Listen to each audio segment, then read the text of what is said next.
Welcome back to another episode of ROC Boys Football. We're continuing with our mock drafts for each team as we lead up to that 2022 NFL draft. Today we are doing the New York Jets. Honestly, this is one of the more fun teams to draft for. Two picks in the top 10, a team with a young quarterback and really just trying to build around him and fill out that roster. And they have the draft capital to do so. Before we get into the draft, thank you guys for all the support. If you guys like the content, feel free to comment, subscribe, like, all that support. Very much appreciated from the boys. Let's get into this mock draft. So, picking up at number 4 first, you can go both ways. I really like Kayvon Thibodeau if he falls. Unfortunately, he did not. Pretty chalky start. Kyle Hamilton, Aiden Hutchinson, Kayvon Thibodeau. Honestly, that's probably worst case scenario for the Jets picking at 4. Just because I think all those guys are on your board. Those are the 3 top guys, all at a position of need. Unfortunately, none of them fall. I'm not in the camp where we're picking a tackle who are probably the next couple of guys that you really like. Yes, I like Derek Stingley. Unfortunately, I'm not that comfortable with him and all the injury question marks and just you haven't seen good football out of him in 2 years. So you have some questions there. At pick 4, I think Sauce Gardner might be the play. I think he's the safest cornerback. Again, Derek Stingley, Sauce Gardner, they're neck and neck. I just don't see how Sauce Gardner misses in the league. Do I think Derek Stingley has this higher ceiling just because of the freak athlete he is? Absolutely. But I think Sauce Gardner's floor is just so high. I mean, he's going to be a good cornerback in the NFL for years to come. So I think you take Sauce Gardner at 4. If this happens, I'm not opposed to trading down if a team really feels confident about going up and trading up for a quarterback.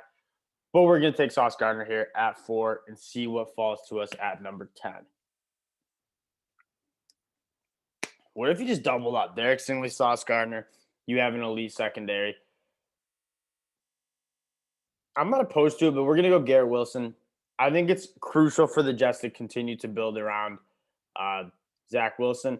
They obviously wanted Tyreek Hill. They had a very strong offer and were prepared to pay him a lot of money. Basically, it just came down to Tyreek Hill choosing Miami. So we're going to go get Garrett Wilson, who's wide receiver 1 on our boards. Extremely high grade on him. 35, I think Jalen Petrie could absolutely be the pick. I hate to be super chalky with PFF's ratings, but Jalen Petrie is a guy that honestly very similar to Jamal Adams, but I think he brings a little bit less like that size and playmaking ability in the box. Although Jalen Petrie just lit it up, tackles for a loss, sacks. This guy can really do it all, but I think he has a little bit more value in the passing game, or in the pass coverage game, I should say. Jamal Adams, that was obviously his weak point. And yes, he was a good player and he has impact on the game, but he was almost a liability in coverage. I don't think Jalen Petrie's like that. And again, you have a top 35 pick. You want to pick a guy who's going to have his impact on the game. Jalen Petrie is a prospect that's going to do that. And I really like the idea that you're kind of replacing what Jamal Adams did. I think Robert Saleh is going to have a field day with that Jalen Petrie pick.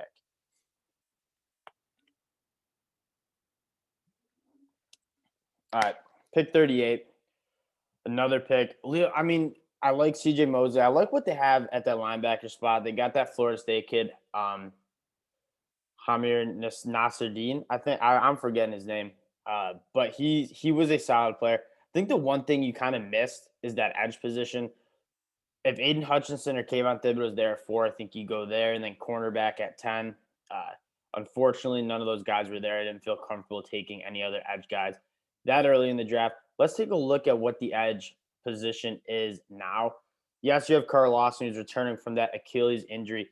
Arnold Ebiketie is the best guy on the board.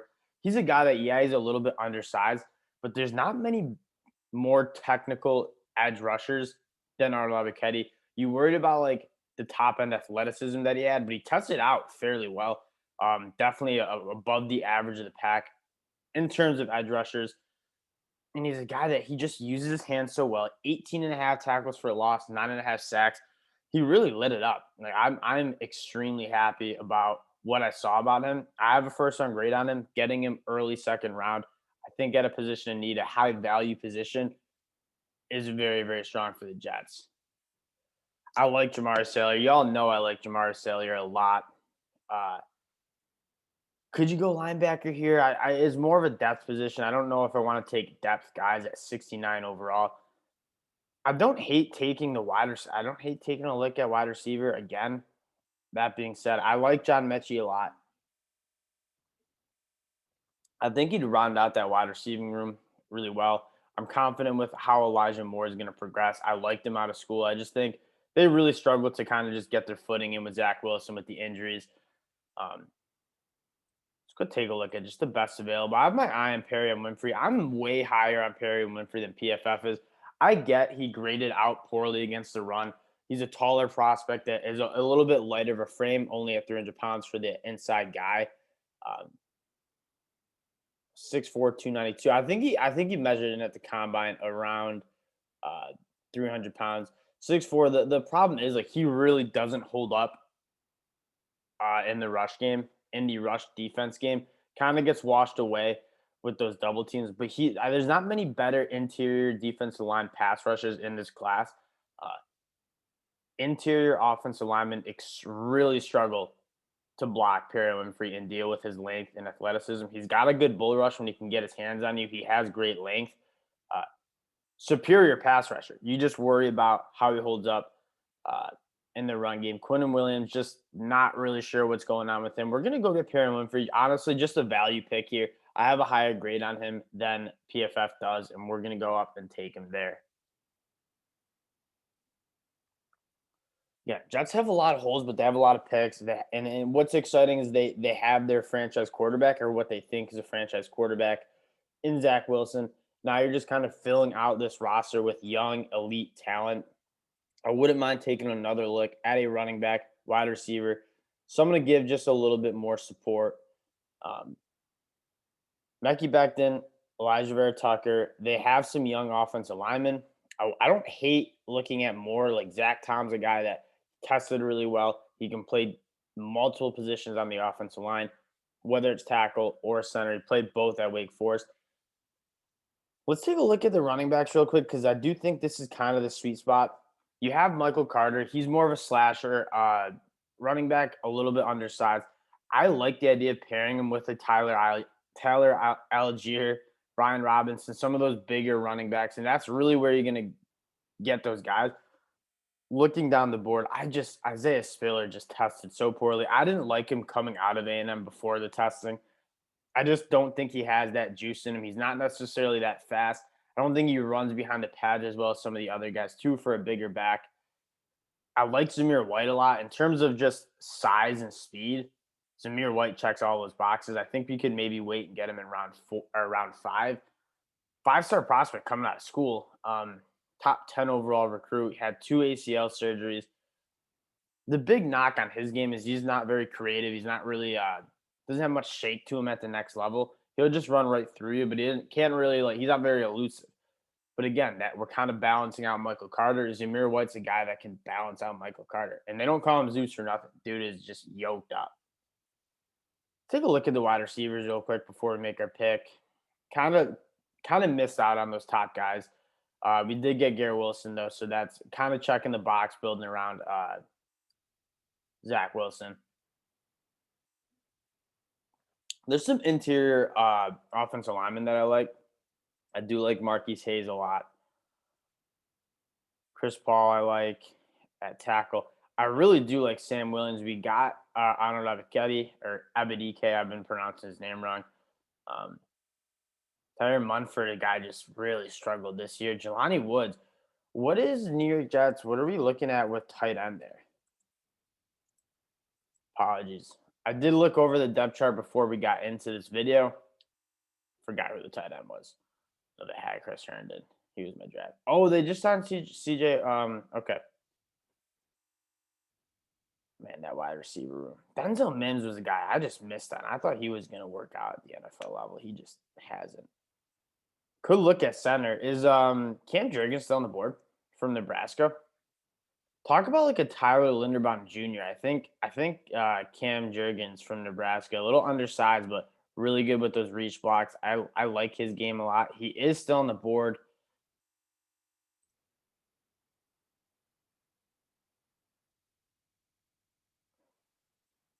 think linebacker, you just don't have much depth there at the linebacker spot. I like CJ Mosley. You just not a lot of proven guys there. What Take a look at the linebackers real quick. There's another sweet spot for linebackers that I also think is kind of past here. We'll take a look at who's available. Terrell Bernard, Malcolm Rodriguez. He just tackled everything. Malcolm Rodriguez was everywhere. He's not as twitchy as you'd like. We're gonna go get Cam Jurgens. There's a couple other linebackers that I like, but I think Cam Jurgens is a guy who can come in, push for a spot week one. He's a really good football player. We'll stick to best available here. Tyler Algier is still on the board. I like his game. In terms of just getting downhill and running the football, he can do that. He can do that for sure. I love Jelani Woods. I think he's such a sleeper pick. We're gonna go get Zeus. I think it's so important to just build around your young quarterback. Oh, is he gone? Who took him? No one took him. He should still be here. There he is. Zamir White. PFF will give us a bad grade. He's one of the better. Like Tyler Algier just doesn't have that top end speed. Zamir White does, and Zamir White, I think, runs just as physical as Tyler Algier. Maybe a little bit smaller than Tyler Algier, but in terms of just being explosive, physical, Zamir White is that dude. And I kind of like that running back room you're kind of building around. Got Michael Carter. Now you got Zamir White, Tevin Coleman, Ty Johnson. I think they're more just depth guys. At 146, they have a lot of picks. We'll go get Malcolm Rodriguez again, a guy former state champion wrestler in Oklahoma. Like that's the real deal in terms of just getting people to the ground. He knows how to do it. A guy that is flashed on film for a couple of years when we're doing our summer scouting. Like this guy, he's smart. He's instinctive. He has good speed as well. Very strong. He's just not as twitchy as some of those other top linebackers, but I think he's a very good football player. I like Chris Paul out of Tulsa. He just needs to clean up his technique. Him and Tyler Smith, both those Tulsa offensive linemen, uh, they just seem like they need to clean some stuff up. Hassan Haskins, another bruiser. If you wanted a bruiser over Zamir White, Hassan Haskins is that. Tyquan Thornton, just some speed. I like this guy out of Maryland. He's kind of a freak show tight end. Hard to match up against. Okay, I butcher his name every time, but this guy just flashes on film. I'll give it a shot. Ayomo Awuzurike. He's a guy that we're gonna take him. Iowa State runs that kind of interesting defensive front, a 3-man defense front most of the time. They play with 5 DBs, and he produces at a position where you're not really supposed to produce. They don't really put a large emphasis on the pass rush 3, drop 8 kind of defense, and he just produces. He wins up front. Yeah, he's not an edge guy. He's 300 pounds. So I think you kind of push him in towards that interior offensive line. And you got Perry and Winfrey and him. They're just our interior defense line, I should say. Perry and Winfrey and him are both 2 guys that you just are excited about in terms of rushing the passer from the interior. I like those 2 picks a lot. And the Jets are out of picks. Let's look at our haul. Let's see what PFF grades us out as. They normally don't grade us out pretty well because we're just smarter than them, to be quite frank. No, I'm just kidding. But we do have. I agree with a lot of PFF's rankings. That's why we use their simulator. But there's a couple picks that are a couple guys that I have higher grades on than they do. All right, pretty good grade. We got a B overall. Ahmad Gardner around 4. Honestly, I don't love that pick. We were kind of our hand was forced a little bit. I would have preferred Kayvon Thibodeau. I would have preferred Aiden Hutchinson or Kyle Hamilton. Those guys weren't on the board. So we settle for Sauce Gardner. I say settle for Sauce Gardner. You settle for a cornerback that is going to come in, start immediately, and be very good. I wish there's a little bit more top-end value than I think Sauce Gardner might bring to the table. Garrett Wilson, when it comes to top-end value, I think this guy has it. That's why he's our wide receiver 1. In terms of who's pro-ready, I think Chris Olave is a little bit more pro-ready than Garrett Wilson. But When you watch Garrett Wilson's film, when you watch his highlights, just his highlights, he's got that it factor. He's got a little Odell Beckham in him. He just goes up, makes plays. He has tremendous hands, tremendous ball skills, uh, and very, very good with the ball in his hands. Jalen Petrie is another pick that I really like. They have him listed as cornerback. He's kind of like a nickel corner, box safety kind of guy, but I think he covers really well. Again, y'all had Jamal Adams a couple years ago. Jalen Petrie reminds me of Jamal Adams a lot. He's a little bit undersized for Jamal Adams' role. In terms of getting in the backfield, being disruptive, getting his hands on football, he checks all those boxes. I think there's a lot of value here. Excuse me, at the beginning of round 2. Arnold Ebiketie, another guy that he's a first round talent in my opinion. You look on the film, there's not many edge guys who have better film than Arnold Ebiketie. Temple transfer, I think again, people worry about that top end value, top end athleticism. He tested well.